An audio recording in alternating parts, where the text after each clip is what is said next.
thought leadership can be built in the comments. And when somebody says, I'm new, I'm not sure where to start in posting, I say, start with the comments. Because your comment might start as, thanks for sharing, I found this really insightful. And the next thing you know, you're sharing a paragraph of, here was my experience with that, or here's the best advice I ever got, or here's how I learned from your post. And that is really what I think can kind of allow you to dip your toe in and then start posting. It is Buffer Chat time, friends in our virtual studio and folks listening at home. A very warm, buffery welcome to you. I'm so happy that you are hanging out with me today. My name is Kirsty Lang. I am a senior writer at Buffer, and today we are going to be talking about how to become a LinkedIn creator in 2025. This is my personal Roman Empire, so I am buzzing to be getting some advice directly from the source. Joining me in the virtual studio today is Callie Schweitzer, Head of Scaled Programs at LinkedIn. Callie, thank you for making the time. It is a joy to meet you. Thank you for having me. I was a very early Buffer user, so I'm a longtime fan. Oh my gosh, that's such a fun fact. I love that. I mean, yeah, Buffer has changed and grown so much, so I'd be really interested to hear what you think about the platform now. Yeah. But we'll get into that. We'll Yeah. get into that another day. Yeah. I mean, we just don't have hours and hours because I could chat to you for hours. I think a great way to start the show would be to learn more about your work specifically at LinkedIn. Can you share a little bit more about your current role and what kind of projects you work on? Yeah. So I've been at LinkedIn for 4.5 years. And in that time, I have worn so many different hats. And that's one of the things that I love. I think LinkedIn is a company where you can be an intrapreneur, so an entrepreneur within a larger corporate structure. That's my new And favorite word. my team is really focused on supporting creators in building their voice at scale. So, how are we speaking to as many creators as possible and supporting them in building their voice on the platform, which ultimately connects them and other people to opportunity? So, that looks like LinkedIn Live workshops. We have exclusive events for premium subscribers, our Top Voices program. And so, it's really thinking about supporting members and then supporting members in supporting other members. I love that. That makes so much sense. And that is such a great thing about LinkedIn because an entire creative presence involves supporting other people in their Yes. careers. But we're going to get into all that. You've led me really well into my next question. So, LinkedIn has gone through a pretty monumental transformation over the last couple of years. I feel like we're almost outdated saying this now. Everybody knows LinkedIn is becoming a platform for creators. It has shifted from the job search platform that it originally was way back when. I would love to know more about what went into the shift internally, if you're able to share more. So was it something that the team was kind of actively working towards, or was it something that happened organically and then LinkedIn started building for? So it's interesting because I joined in June of 2020. So in the early days of COVID, and something that was so interesting to watch over time is the organic development and change in the platform to be a place where people felt they could be much more authentic, much more human. I think COVID really did that for all of us. Yeah. Next thing we knew, we were in people's houses, right? We were looking at their art behind them. And it became very normal to bring more of your personal self to your professional self. And I think that level of humanity and authenticity is something that really gave people a feeling of permission to go beyond what traditional corporate looked like. I think a lot of people would often ask me, I've never had a corporate job. What should I be posting? And I would say, you are an expert in your life experience. And I think we've seen so many creators on the platform embrace that and own that and recognize that the word professional means so many different things right now. And that is absolutely true of creators. Yeah, absolutely. I had a fascinating chat with Lindsay Gamble. If you're listening, you can check it out in I think it's one of our most recent episodes of the podcast. And he mentioned how LinkedIn is such a great space for creators who are professional creators, even if they haven't ever worked in a corporate job, because of their creator experience. So they can share more, maybe about the business side of being a creator, or I think, anything about their work day to day would be fascinating to learn more about on LinkedIn. So Oh, it yeah. really feels like a green space. I have a perfect example of that. Piper Phillips recently Okay. posted a behind the scenes of a 5-figure ad deal as a creator. And I love that. It's the perfect example of that behind the scenes look. Show me what's going on behind the curtain. Think about how many people can learn from that knowledge and insight being shared and say, hey, actually, I want to start doing this. I mean, right now, I would say the future, the present and the future are about portfolio careers. We all do more than one thing. We are about more than one thing. I think as we're seeing more and more people on the platform, whether it's through side hustles or just going beyond that traditional 9 to 5, the entrepreneurship, you're going to see so much more of that. Here's how I did it. Here's how I do it on the platform. And I am loving seeing that develop in real time.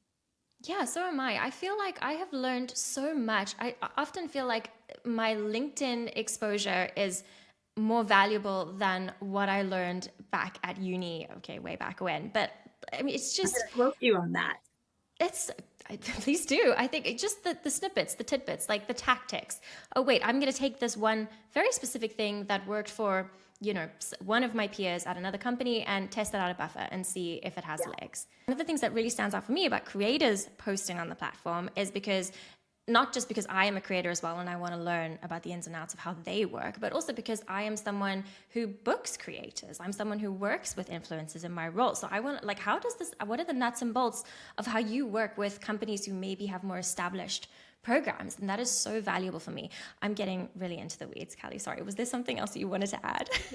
Well, actually, it's a perfect tie-in. So when I joined LinkedIn, I realized that what it really is a platform of generosity. It's a place to think we before me. And I think that might have been counterintuitive to people. But the reason I really saw that up close is because when I started, I was the marketing editor. And so I was supporting CMOs globally around building their voices on the platform. One of the things that I consistently saw was that they would say, I get so much outreach for advice and 15-minute coffees and this and that. And I don't have time.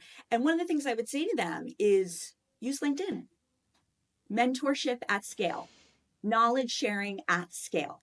And I think that that is the perfect example of being able to give back. And I think one thing that we've seen over the last year is a huge rise in the C suite and in comms professionals seeing just how valuable LinkedIn is as a platform for company executives, company news, whether it's breaking news on LinkedIn, sharing a perspective that then the comms team flags to journalists. There is this like full flywheel on LinkedIn right now. And I think I would go back to that idea of humanity again and that feeling of uh intimacy and interactivity with a level of the C-suite that you've kind of never seen before. Yes. The CEO of Lyft does all of his straight to camera videos from his car. Like, what a perfect, cheeky, on brand way of giving you kind of that inside look, him as a driver. Yeah, no, I love Lyft's content. I think they're doing a fantastic job. That's a great brand and kind of employee advocacy program to shout out. And something that I'm sure this is your experience well as someone who's worked in editorial is the stickiness of the story is always the human element. It's always who is behind it. So more than the company itself. And I think one of my the drum that I keep banging with founders who are launching companies, or I mean my husband has just started his own company and our entire marketing strategy is his personal brand on LinkedIn, and it's going so well. I mean we don't have the money to invest in anything else at the moment, so and this is what we're putting a stake in the ground and saying this is where we're going to go with it, and it's great because he's building in public and it's really Yeah. resonating with people. Absolutely. And I think that that's where company pages can leverage that Yeah. organic CEO or executive or employee content. And that's really where I think activating your employees beyond just the C suite, having them tell the story of what's happening at your company or an experience of a project that they're working on. I've loved seeing so many of the come behind the scenes with me at a factory visit, right? Something that like I have never thought about, I haven't don't have any insight into. This is my day as a factory manager. Like that to me is so interesting, and we're starting to see so much more of that. And that is then an opportunity for companies to say, come along with one of our employees. Yeah, honestly, that is some of my favorite content to consume. If you were looking for content ideas for 2025, my friends, a day in the life of is what Wow. I want. So you heard it Yeah. here first. Yes. Callie, I think we've kind of talked about folks who are maybe a little bit more intermediate at LinkedIn, but I really want to go back to maybe someone listening to the show who is like, I am going to start in 2025. For the beginners listening to this, the professionals who see and understand the benefits of posting, but just like need to kind of be given that nudge or that, that hand. What do you say to them? What is your advice? So, my advice is I know we all hate the term thought leadership and it's really cheesy, but thought leadership can be built in the comments. And when somebody says, I'm new, I'm not sure where to start in posting, I say, start with the comments because your comment might start as, thanks for sharing. I found this really insightful. And then you get them more comfortable. And the next thing you know, you're sharing a paragraph of here was my experience with that, or here's the best advice I ever got, or here's how I learned from your post. And that is really what I think can kind of allow you to dip your toe in and then start posting. The other thing I would say is don't set a New Year's resolution that if you are never, you have posted 0 times in the last month, you're going to post every day. Right? That's unrealistic. It's just unrealistic and it's going to feel forced. And we can all tell when somebody's posting on a platform and it feels forced or it feels kind of architected. So I would say think about what's reasonable for you and grow from there because you're setting yourself up for failure if you want to do something that's inorganic. What works on the platform is authenticity and the organic nature of it. Yeah, that's a really, really good point to make. I think that is the fastest way to burn out is, I mean, with any goal, but particularly on social media, it can be draining, especially when you're first starting out, but it does get easier. So Yes. because you kind of get into a rhythm with, you develop a formula for your content, you start to see what resonates. So it's a lot less of a slog, as the weeks wear on. So definitely start small. That is such a great piece of advice that I wouldn't have thought of right out of the gate. So that is amazing. For folks like me, I am loving LinkedIn and I'm looking to really start to expand my following and my reach and potentially start to monetize my work on the platform. What is your advice for the intermediate folks? So, video. You have seen a lot more of it in your feed, I'm sure. And video uploads globally are up 34%. Total video viewership on the platform is up 36% year over year. So these are pretty staggering stats. And think about it, it's so engaging. And I will say, I love learning. Think about getting key insights and information in 90 seconds. That's so valuable. And that shorter time span, that best practice around something under 2 minutes really forces you to get to the point, to start with a hook, to have one key takeaway or insight as opposed to flooding the zone. And so I would say really lean into experimenting with video. A lot of people will say to me, I don't want to do the straight to cam, right? And I get that. That's totally fine. Show your day, show your behind the scenes, show what it looks like, even if it's just here's my home office setup and here's how here's what I do every single day to set myself up for success. There's just so much great work happening with just the split screens and people doing like the green screen behind them. And I just think there's so many fun ways to experiment there. And there are so many different formats to try when it comes to embracing what video could look like and really thinking about showing as opposed to telling. Yeah, I love that point about, I think the talking to camera thing, it feels like the most obvious LinkedIn type thing to do. But some of my best performing video content has been more lifestyle focused. So it has been just here are a couple of scenes of my day. This is what it's like to work a 4-day work week. This is what it's like to Yes. work remotely. Here's my home office. And it feels a lot, I do both kinds of video content and it feels like a much kind of safer space. It feels a lot less, I feel a lot less vulnerable when I'm kind of just showing some scenes. Maybe I'm not even showing myself. And a Yeah. voiceover is so much less intense than a talk to Yeah. camera video. So that's a really great tip. I had a video recently that did incredibly well, and it was I mentioned earlier that my team does exclusive events for premium subscribers. And we had a career break expert named Neha Roosh come in and do an event on how to use your career break to your advantage. And I did some behind the scenes. I'm back here. Here's the crew. Here's Neha. Here's Jessie Hempel from Hello Monday, who's interviewing her. And people were like, this is so cool. It was a perfect example. Voiceover, my face isn't in it at all, but I'm putting the spotlight on something that other people may not have insight into or have a way to access. Yeah, that makes perfect sense. And I mean, it's so easy to kind of edit those together as well. A little bit of jump cuts. You don't need any fancy transitions. I mean, yeah, you can, edit the video right on your phone just with the app that is already installed. So Yeah. that is a great way to kind of just take a step into LinkedIn video land. I think that is a great tip. It's all about experimentation. People will often ask me, what's the best format? What's the best style? It's totally different. And especially for creators, your audience is different. They may resonate with something and you want to lean into that. Or, like, for example, newsletters. They might say, oh, wow, like newsletters are actually totally my platform. Great. Maybe your audience has really leaned into that. When it comes to video, I think the best thing to do is to look at other people. I mentioned that example from Piper or Joe Pompliano, who does a lot of business of sports kind of commentary, like just looking at their videos and seeing, oh, that's a really interesting idea, or I could do that, right? It's inspiration that encourages mimicry. And I think that's a great way to just get inspired and see more of what's possible. That's such a great tip. That's actually something that we have an incredible TikToker on our team. He doesn't even work in marketing. His name is Nathan. I will share his TikTok link in the show notes for anyone who's interested. He has like 40,000 followers. And a piece of advice he gave to me when I first started getting into video was find creators who create the same things as you. Pick a couple of videos that you like and use them as templates. So you can see, okay, I need, one shot of this, one shot of that. And you are kind of not stealing. You are mimicking, I think was the word that you used that I really liked there. And it's an inspiration. It's completely your take on a Yes. format that has already performed well. So that's also a good Yes. safety net.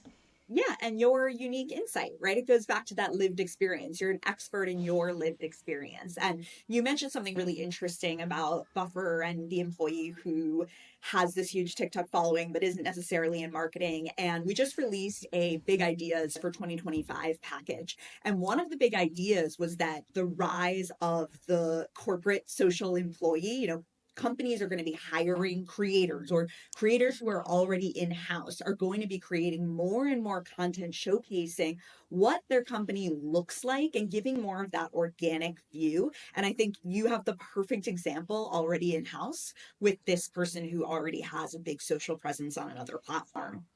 Yeah, it is incredibly powerful and it's another way to upskill. And you can Yes. kind of think of that effort that you put in to building, we talk about building your personal brand. I think people are getting the ick with that term, but building your personal brand, the kind of effort that you would put into upskilling in a new course Yeah. or, I think it can give similar benefits, and it benefits your company as well.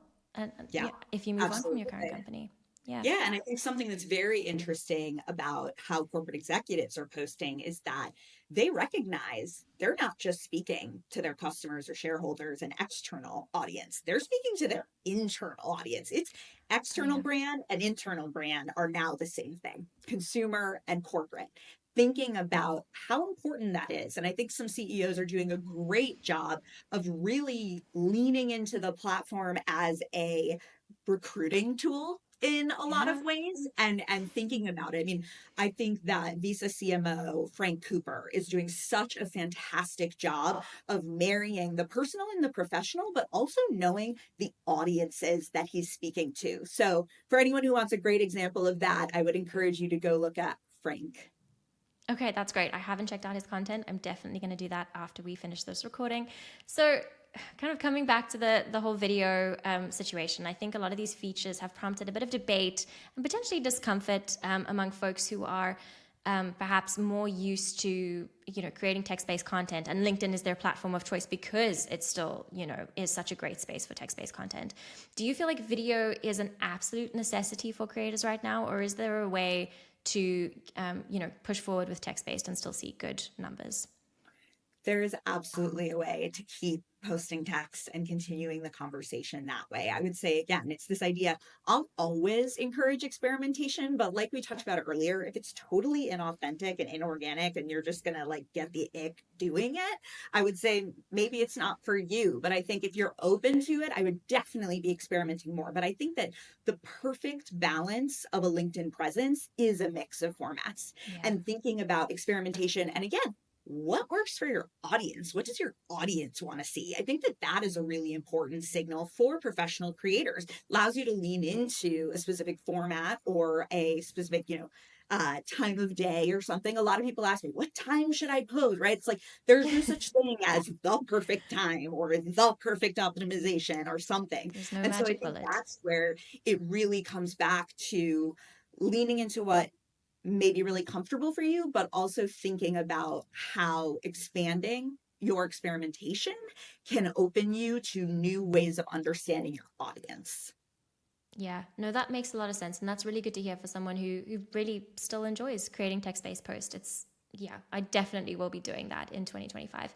So, kind of tying into that, are you able to share some factors to consider when it comes to giving your content the best possible chance of success in the LinkedIn algorithm? So, we've kind of talked about, there's no magic bullet for optimizing, perfect time to post, but are there some things that you can do to maximize your chances of success within the algorithm?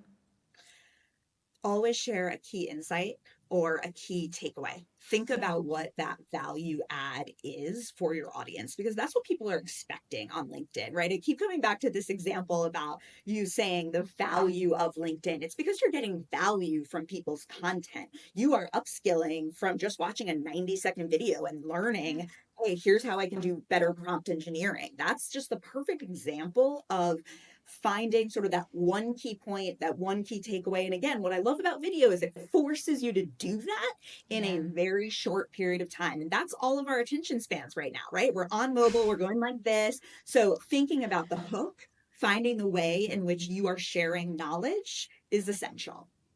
Yeah, that makes a lot of sense. I love that. But what I did want to add was your point about being a creator who is maybe a little bit uncomfortable with video. You know that you're not going to be able to create that consistently. And something that we've seen with the data that we collect at Buffer is that consistency is kind of the closest thing that we do have to a magic bullet. So if you feel like you are going to be able to create text posts consistently, but not video, that doesn't mean your entire LinkedIn strategy is out the window. So I think that's a Absolutely great not. point to make. It's consistency in my mind over format. Does that feel true to Absolutely. you? Absolutely. And people ask me, is there a certain formula? Is there a certain number of times per week? No, it's going to vary. But I would say, think about newsletters, which have exploded on the platform. I mean, LinkedIn Live, Yeah. you still see that in your feed. Like, there's so many different ways to engage on LinkedIn. And I think that that is always going to be true. Yeah, and it's my 2025 goal. I feel like I've said that I have a lot of these, but is to start hosting these shows on LinkedIn Live. I Love think that it. will be I I can't think that'll be wait. we've been talking about that internally. I think that will be such a good next step for us. So I'm very glad that you raised that. Yes. Okay, so talking features that LinkedIn already has. I know that LinkedIn is building for creators right now. Are you able to share anything about new features or functionality that is launching in 2025? Keep your eyes peeled on video. Just Oh stay my tuned. gosh. Might Okay, be you know private what? office, but I'm just going to say that and keep my lips sealed. Okay, that's it. You heard it here first. Keep your eyes on video. I'll take what I can get. I knew that was a long shot question. Okay, Callie, thank you so much for everything that you've already shared. I feel like we have covered so much in this short time. Last question I wanted to ask you was, do you have any social media trend predictions for 2025? I would go back to that idea about the corporate social employee and how we're going to see this increased rise in whether it's hiring people who have big social platforms outside of the company or leveraging the people who inside the company have big social platforms. Gen Z wants authenticity. They want that realness. And I think that the voice of brands and the persona of brands is going to be increasingly driven by that corporate social employee. Oh, I love that so much. It's the human story. It's It the is. human It story. Yeah. absolutely is. Okay. Is there anything in light of everything we've kind of gone over, do you think there is anything to add to this conversation that you want to share, something we may have missed, advice for creators for 2025? Keep your profile up to date. That's something that, again, people always ask me, is there a specific amount of time? No, but make sure your profile photo is public. Make sure that you are not only sharing content, but also engaging and commenting on other people's content. Make sure your skills are up to date. Make sure that your recent job history, things that you are listing and experience, that those really show your accomplishments, because that's really, whether it's thinking about hiring manager looking at it, or a brand manager looking at your profile and saying, right, that's your digital resume. That's where people are going. And so I think we talked about personal brand. To me, personal brand is your reputation. It's what people say about you when you're not in the room. And I think that you have full control over that on your LinkedIn profile and how you really want to show up authentically. So I would say 2025, I guess, challenge would be two things. One, experiment with video. And again, test any format, doesn't have to be straight to cam. And then two is make sure your LinkedIn profile is up to date. And I will personally be taking those two challenges on.